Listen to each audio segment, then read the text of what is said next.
You Only Live Twice. It was released in 1967. It was, Summer of Love. yes, it was directed by Lewis Gilbert, who also directed films like Alfie and Educating Rita, and he also directed The Spy Who Loved Me and Moonraker. And So he has done two really good Bond films. yes, and he also directed Sink the Bismarck.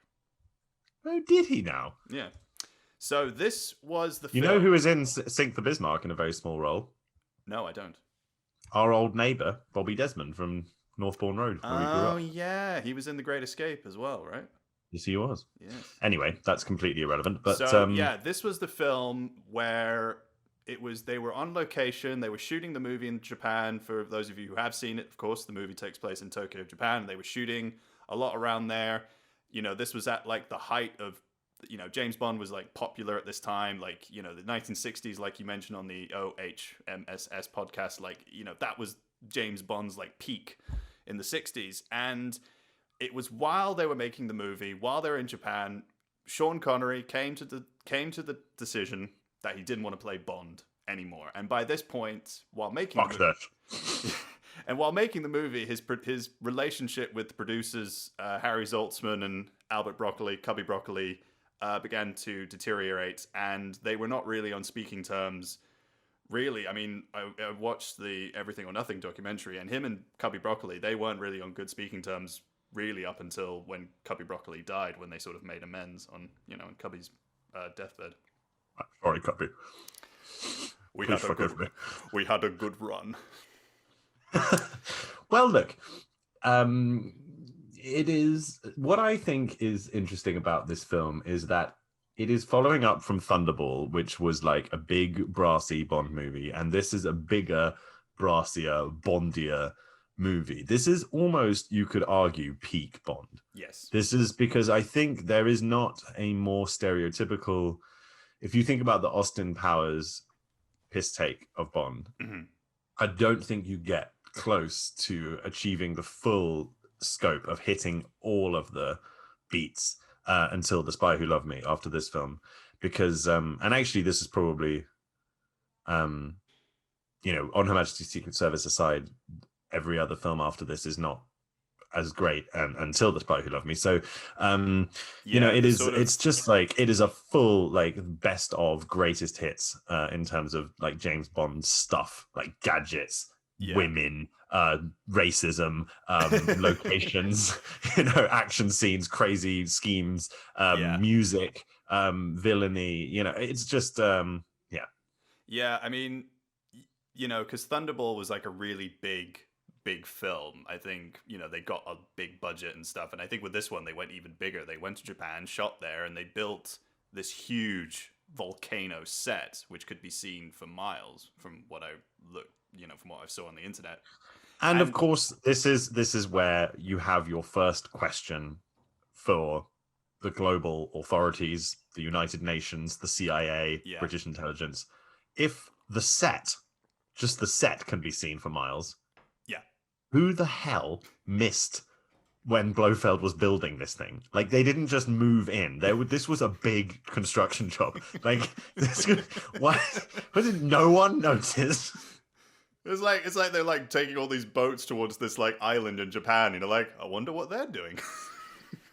And also, they're launching rockets. It's like, how does it not show up on the satellite? It's like, oh, by the way, something just a rocket is coming from Japan. It might be passing by you. Just keep your eyes out or something. I don't know. I don't know if satellite technology was that advanced then, but like at the very least, like a local fisherman could have been like, well, that's not right. Maybe we should tell someone about this. I think the people to blame in this movie are those local fishermen. Yeah, exactly. They've been there for fucking months or years. They should have known.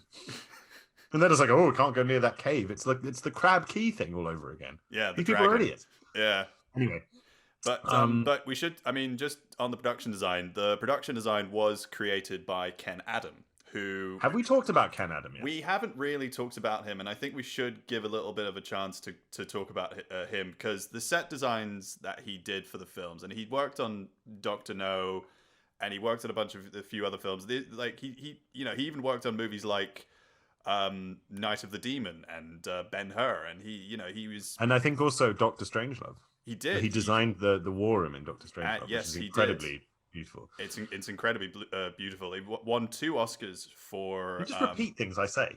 What? He's like, Mark, incredibly beautiful, Mark. I just said it was incredibly beautiful. Find a different word. Okay, fine. Yes, it's very picturesque. Is that all right?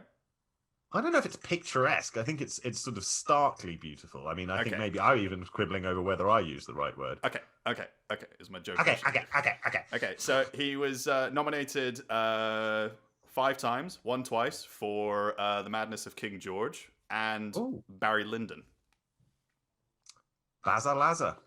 Yes. That's great. So, yeah, he died around the same time that George Martin did, the Beatles producer. And I remember saying at that time, it's like these two people who played probably a sort of slightly behind the scenes role, but nevertheless a really important role in kind of establishing two icons of the 60s.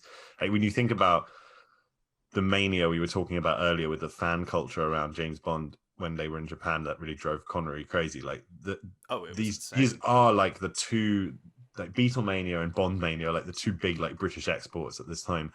And so interesting to think of like the role that is played in curating that by people that you don't see on the screen or hear on the record, or you do hear George Martin on the record, but you know what I mean? Like it's those people who really like, I think without Ken Adam, and like people like Maurice Binder who designed the title sequences and stuff, like you just don't get the same look and feel to the Bond movies. I'm sure they would have still made them, but it's like that set he made for Dr. No.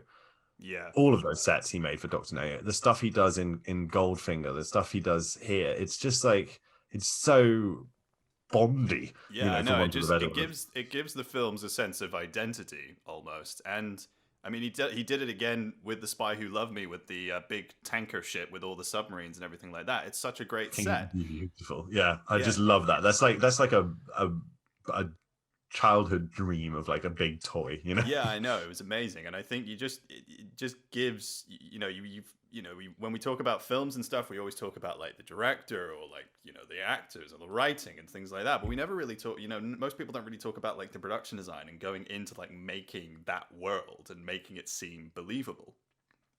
I think it's amazing. Yeah, and I think it's that strange thing around film culture, and I don't want to go too far off track here, but where we think of films as ultimately, I think we don't want to think too much about the artifice of filmmaking. Yeah. We love just being wrapped up in the dream of it. And that's why I think star culture is interesting, because we obsess over actors and celebrities. I mean, especially actors, occasionally a director like Hitchcock, but mostly it's people who are actually on the screen. We obsess over them and we invest in them values associated with the characters they play on screen. And Hollywood knew that, and they exploited that in the days of the studio system. Yeah. And would create this image of around their stars.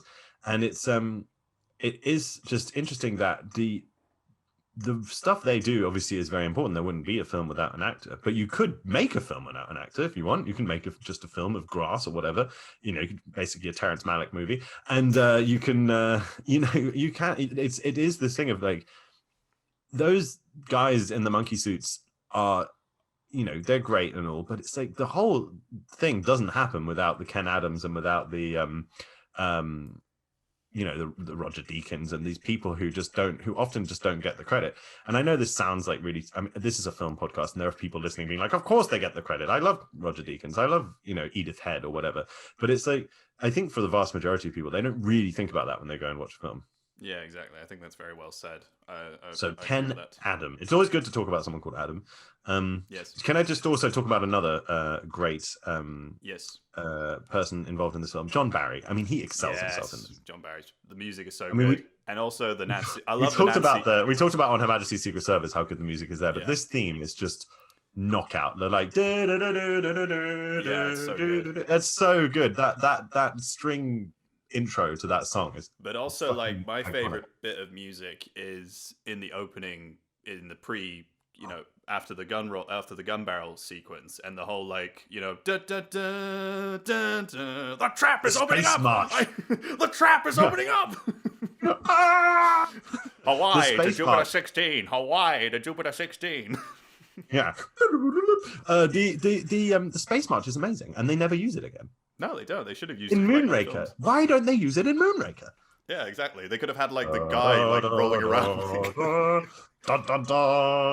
It's like the Jaws theme. It's like it shouldn't be so simple to make a Bond music Yeah. work, but it really does. It's so effective, and yeah, it's such a great score. I think John I Barry. remember when I was about 11 years old, and I went to see John Barry and his orchestra at the Royal Albert Hall, and Sorry. He's all right. It was a fucking public concert. I'm allowed to go, dickhead. Yeah, no, it was a joke. Sorry. You're jealous, that's all. But and don't bring up Bruce Springsteen. I was when they played the Space March, I was looking up at these like big baffles they have in the ceiling of the Albert Hall that are like circular, and I was thinking like they look like UFOs, and they had this great thing where they had all this lighting going on. It was very cool. It was a great moment. But yeah, I mean the music in this, and then getting Nancy Sinatra in to do the song. That's my favorite. I think that's actually my favorite of the Bond themes. The You Only Live Twice. It's so good. I like it. It's very, very good. I mean, for me, it's got to be Goldfinger still, but and actually, like I've got to say I love that instrumental theme for On Her Majesty's Secret Service so much, but yeah, it is really great. I mean, even the inclusion of the little like Japanese sort of percussion it's like, we're going to talk about some of the Orientalism stuff in this movie, but that's just that's a great touch, and the way that it's set to, initially in the credits you see the volcano erupting, and it's just big, it's dramatic, it's colorful, it's you're going to be in for a bit of a thrill ride here. Exactly. And also it's written by Roald Dahl, which is pretty right. That's insane. It's like, that's absolutely crazy. Yeah. That Roald fucking Dahl does the screenplay. Yeah, but the film that they did after this, which was also another, I think it was a Broccoli and Zaltzman film. That was a, Chitty Chitty Bang Bang, and that was written by. Yeah, they did produce it. Yeah, they did produce it, and that was. I didn't realize, but the book was written by Ian Fleming. That's amazing. I didn't know about that. Ian Fleming wrote Chitty Chitty Bang Bang. The book. But Roald Dahl wrote the screenplay for the film, which makes sense because of the whole, the child snatcher and come and get your lollipops. And Anyway, back to the You Only Live Twice. Can we let's get this out of the way? Yes. This film is racist too. Like it is. I'm sorry to say, it is playing on like a number of really problematic Orientalist stereotypes, and it also does this really weird thing where they do this strange makeup job on Sean Connery, and then they're like, now you look like proper Japanese man, and it's like, that is I mean, I know we're getting a little bit ahead of ourselves, but that's the worst bit of the film for me. That whole like it's like that scene in Team America where they make him look like someone from the Middle East, and they just put like crappy fuzz all over his face and like put him in black. Yeah, and I think they're lampooning that kind of thing, and of course this this tendency to just don blackface or whatever is just, it's like such a blind spot for Hollywood that lasts right into the 20th century. I mean, you look at Tropic Thunder with Robert Downey Jr., which I mean, is that's incredible, kind of a satire on the how. But still, like, I mean, it's still, you couldn't do that now. No, you couldn't do that now. For good reason. I mean, a fairly recent one is from 2015 where Emma Stone played someone who was half Asian, and everyone got into trouble with that. Right, and there are any number of in the Great Western, Tell Them Willie Boy Was Here, Catherine Ross dons brown face to play a Native American character, or I mean, there are a number of examples of that. In fact, one of the most kind of upsetting things about the depiction of indigenous people in Hollywood is how often, in films where there will be male indigenous actors will be used to play, the Indians. Yes. The women are always played by Hispanic or white actors for some reason. I mean, it's just, well, not always, but you know what I mean. Sometimes, like, it's just, I know it's so. Mean, yeah. But I mean, I guess in this film they're not trying to tell us that like, oh, Sean Connery's really Japanese, but the whole idea of like, making him look Japanese he just looks like Sean Connery, just with a different hairstyle. with a That's wig, it. with different wig because he's already wearing a wig. Yeah. But like, Which yeah, would hurt. it's very uncomfortable viewing. There is obviously like a delight in being in Japan that this film has. I think the film enjoys and makes great use of the Japanese location. I think they also I think they should get credit for using a cast that mostly is made up of other Japanese people, Japanese actors. I mean, Yeah. you've obviously got your Bernard Lees and Lois Maxwell, Desmond Llewellyn, and you have obviously Donald Pleasance and Karen Dorr. But you know the other main actors in the film, like Toru Shimada, who plays Mr. Osato, and you know the two Bond girls who are Aki and Kissy. Is that really her name? Kissy Suzuki. Kissy Suzuki. I mean, fucking hell. But yeah, no, they're played by two Japanese actresses. And Akiko Wakabayashi, who plays Aki, she's still alive. She's 79, but she has since retired. I mean, 79 is a decent age, and she's great in this. Yeah, I mean, her death she's is really devastating. That scene, just when she gets killed, that always, I mean, when watching that as a kid, that always kind of like, you really felt for it. It's really quite like harrowing in many ways in the way that it's done. And it's just like, she just dies from being poisoned, and it's a slow, like, painful moment. It's quite very, you know. It sucks. Yeah, it sucks. It really sucks. And actually, I think it slightly diminishes Kissy's character, because when she shows up, you're like, fuck off, we're still mourning Aki. Yeah, exactly. But she has a face like a pig. Yeah, fucking hell, man. Yeah, quite funny while watching the movies. I did sort of notice stuff in the voices. The actor Tetsuro Tamba plays Tiger Tanaka, but the guy who dubs him is the same actor who dubs Emilio Largo in Thunderball, which I thought was funny. No, is he? Oh, that's not good. Yeah, that's not. Oh, more. That's okay. So okay, this is. I was trying to like come up with some redeeming features. That's okay. This is just not. Yeah, and there's only one moment where you actually hear the actor's actual voice, and that's when he's speaking Japanese, and then it just goes back to the actor who dubs him. And then he sounds like this. And you're like, hang on. Japanese men have such beautiful skin. Which is such a weird That's moment. A weird scene. That's a very weird scene. Yeah. That's a very fucking weird scene. Yeah. But I think, like, what do you think about Sean Connery's performance in this movie? Just because I feel like it's in the same wavelength with Daniel Craig and Spectre. You can kind of see he's bored and kind of has one foot out the door in some ways. Yeah, agreed. I don't have anything to add to that. He seems checked out in this film. Yeah, I think you can almost see him, like, from Thunderball to this, you could just see him, like, age quite drastically. I don't know. It's just very sort of like how much this like wearing like this whole franchise on your shoulders and being that, you know, being James Bond and having people chasing after you. Like, you know, even in this film when they were making it, you know, they had to go on TV and, you know, Zaltzman had to basically say, like, he's here to work. Like, we need, you know, we're here, give us our space kind of thing. Yeah, I mean, he definitely is. And there's a story where in one press conference he turned up without his toupee, and everyone was very scandalized. And he was like, "Yeah, the real Sean Connery like has a beer belly and like doesn't have any hair or whatever. James Bond is a character. Get over it," kind of thing. Yeah, and had some very sort of questionable things about treating women and things. Well, like there's that too. Yes, of course. It's actually a testament to the film that despite that. It's like in On Her Majesty's Secret Service, despite the fact that Bond isn't really right in this film, the film is right. Yeah, everything else around Bond works really well. I mean, You got a good villain. You reveal the villain in quite an interesting way. I actually quite like Donald Pleasance's Blofeld, even though he's a bit short and he's just like this meek, like kind of like goodbye and things like that.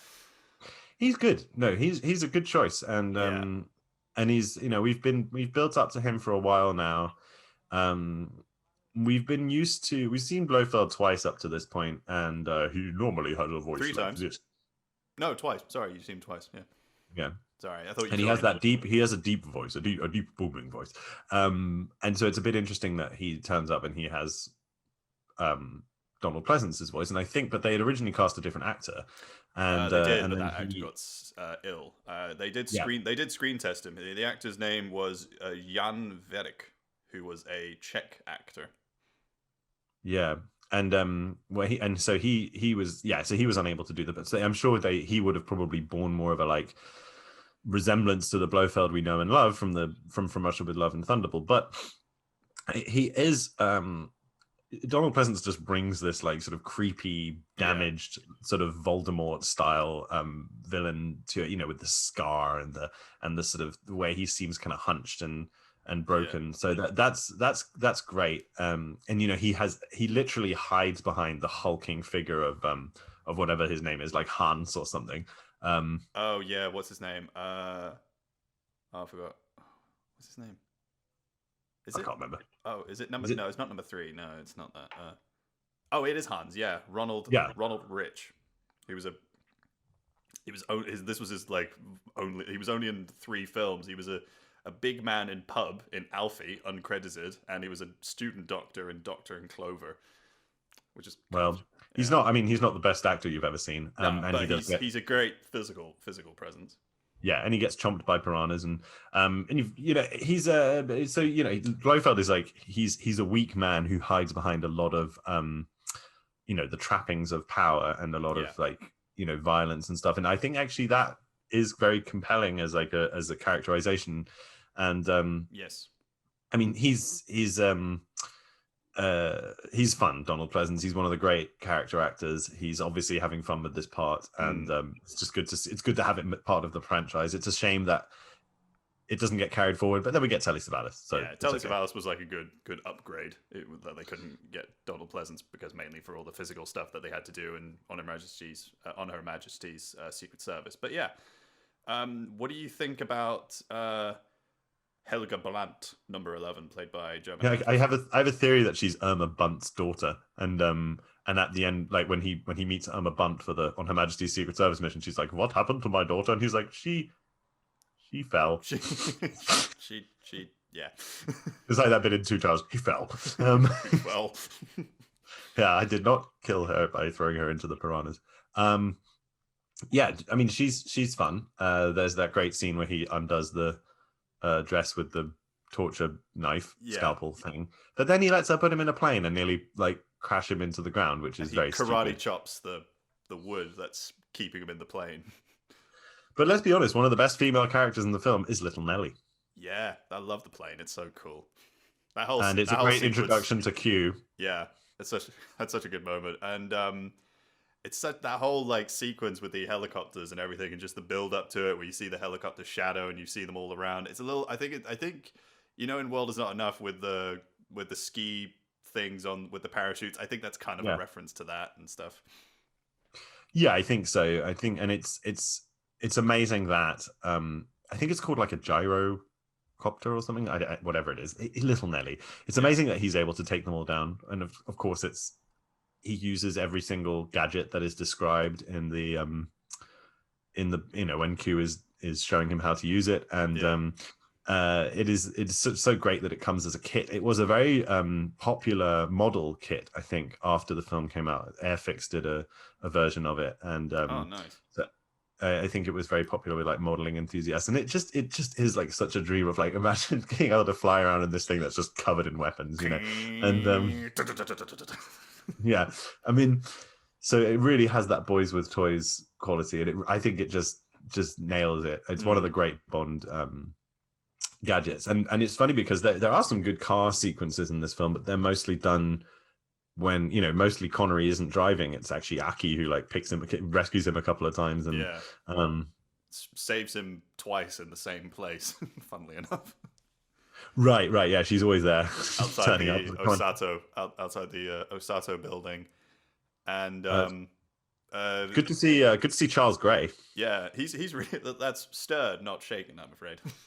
Yeah, Henderson. He's I mean, it's Charles Gray is one of those like actors who's fun to watch in anything, and it's a shame that he then his next entry is in Diamonds Are Forever, which is such a turkey, but he adds he's actually perfect for this role. The kind of the Englishman who stayed in Japan and kind of become, like really absorb the culture, and like where he wears his yukata, and like his house is covered in objects. It's like that classic kind of fading British Empire figure, that the sort of the guy who's gone out and, as they used to say, gone native.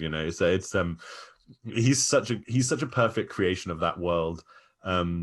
Like the world that he really feels like a holdover from the books, actually. Yeah, he does feel like he feels a bit like one of those like John le Carre characters, like Our Man in Tokyo kind of thing, or Graham. Yeah, but a bit more, but with a bit more like campness and a bit more sort of theatricality, which I think firmly roots him in the Bond franchise. I mean, it's a real fun scene, that, and then he gets killed, and then it's like, okay, and off we go. But yeah, so I mean, I feel like this is just. I mean, I don't know where to put this in the Connery canon. I think it's as good as Thunderball, probably, in some ways, because I think the location is more interesting. It's definitely better than Diamonds Are Forever. Is it better than Dr. No? Yeah. I don't know, but like, it's just a really, really fun Bond movie. It is a really good fun Bond movie, and it's got some really good action sequences, and you can really tell that they're just like up in the ante, building sets and doing all this sort of stuff. I think it's really well done, and that last, like, the volcano actions, like takedown, and the sequences around there at the end of the film, all the action sequences are really good, and I think like the pacing in those scenes are really nice, because you really kind of, it's a race against time to kind of stop the ship from World War III happening against Russia and America. And it's quite funny, around this time the space race was going on, so they kind of added that little aspect to the film's plot. Yeah, I mean, they did that with Dr. No too, but I think they really ramp it up. Should we do our fun stuff? Yeah. What's your favorite bit in the movie? The little Nelly sequence, I must admit, but I do also love the introduction of the ninjas and all the like gadgetry at that point. Partly because also they use a really great location there. It's one of those beautiful. I don't know if it's a temple. I have to. It's a castle. It's called a castle. I'm gonna butcher the pronunciation of the name. Himeji Castle, near the city of Himeji, which is located in the Hyogo prefecture of Japan. Well, that's just one of the great like location uses, and so I love that bit. What about you? I think my favorite bit is, I think it's the reveal of Blofeld when they first meet each other for the first time. I like that scene. It's like Moriarty and Sherlock Holmes meeting for the first time. It's done really well, in my opinion. Yeah, no, that's true. It is done very well, and there's a great, like, they do have a good sort of cat and mouse thing, and of course it's like, just kill him, just throw him to the piranhas now. Like, don't waste your time. It's like you could watch it on the TV. Well, may I smoke and stuff like that. It's just like, no, you may not. Just who cares? Just shoot him. Yeah, exactly. Stupidest bit. What's your stupidest bit? Possibly that bit, actually. I think possibly it's the bit where they're like, can I smoke? And they're like, yeah, sure, have a cigarette. And he just like stands there with it, and he's like aiming it really carefully, and you're like, that's not smoking. It's like you could have one guy in the background being like, why is he holding the cigarette like that? I don't know. Yeah. I think that might be just because it's such an own goal from the from Blofeld. Yeah. What about you? Stupidest bit for me is the bit where it's at the beginning of the movie. It's when the bed goes up, they shoot at it a million times, it comes back down, and he looks like he's not been shot at all. Like, there's just some ketchup in the bed. It's just some ketchup in the bed. I think that they could have done something a bit more, I don't know, like an explosion or something, just to make it seem like, oh, he is actually dead. I don't know. Just watching it again, it just seems a bit flimsy. I know it's the 60s and the budget, I don't know, but they could have done something a little bit more. They don't really lean into the whole thing of Bond being dead the way they do, for example, in Skyfall. Like, he's like, it's almost like right at the beginning, they're like, he's not really dead, don't worry. It's like, the film is called You Only Live Twice. Yeah. There's a Fritz Lang movie. Also, I mean, we should also say the bit where he and Tiger are getting washed by the women is very stupid, very offensive. and should not have been filmed. But whatever. Yeah. Do you know that there's a Fritz Lang film called You Only Live Once with Henry Yeah, Fonda? I've not seen it though. No. Favorite location? Well, I mean, it's the only location in the movie. Well, no, but I think we can do areas of Japan. I mean, we don't have to say Japan is the location. I'm gonna choose Tokyo. Yeah, I'm actually gonna go with the fishing village. It looks quite nice and peaceful. Yeah, I bet there's a nice like ryokan or something near there that you can go stay in. Yeah, it looks really, really nice and quite picturesque. But let's be honest, the way they use the location in this film, aside from the racism, aside from the aspects we've talked about that are really problematic, like it is just such a great introduction to Japan that, you know, and to modern Japan, a Japan that 22 years ago was 22 years before this film was made, had just been nuked twice and had been, you know, had Tokyo firebombed, had its, you know, economy and its military smashed to bits, and, you know, millions of people had died. It's I mean, it's obviously it was rebuilt, you know, largely with money from America, but also just it's a testament that, you know, you see in this film a modern culture kind of like thriving, but also you see the old things, you know, the ancient sites, old traditions still keeping holding strong. And so I think that there's a lot in this that is a credit to the location, that doesn't just exploit the location. And then there is a lot of Orientalism and a lot of racism. So you kind of have to take both things. And I think it's not good enough to just say, oh, well, this was a film of its time. It's 1967. They should have done way better with that. But this is not the only film to do that. It's not there are films that come much later that do things like this. So, I mean, look at like something even like The Hangover 2, for fuck's sake, which is like, from only like 10 years ago. So, you know, it is what it is, to use a well-worn phrase. But I do love the way they ultimately, like, just getting to see that much of the location is a great feature of some of the best Bond films. Yeah. Who would you recast? Interesting question. That's a good question. I think I would put in, I obviously really like Tetsuro Tanba, but I miss Toshiro Mifune. I was just about to say Toshiro. Yeah, I was just about to say that. I feel like he could just like create a new character for him, just like have him be one of the ninjas or something. I would love to see one of the great Kurosawa actors. And I think also why not, if Connery was as bored as he was, like, maybe recast him. This could have been a good moment to introduce a different actor for the role, and there were people around who could have done it back then. I actually think a young Ian McShane, you know, I've talked about him before, I think he would have been a good shout for the role. I mean, he was doing stuff at this time, but you could have also gone in a different direction, used someone like an Edward Fox or Stanley Baker, and he was probably getting on a bit. But, you know, there were actors around. I feel like Connery should have been just like retired after Thunderball. Yeah, I think Thunderball seemed like a nice kind of farewell. Yeah, good way to go out. Yeah, that kind of thing. But I think the person that I would probably recast, just as kind of like a joke, replace Charles Gray with Roger Moore. Interesting. Just, I think it would have worked quite well. Do come in. That would be very curious. That's sort of a bit meta. I like that. That's stirred, not shaken. I'm sorry. What do we do? What's the best bit? The best bit we've done, that stupidest bit. Location.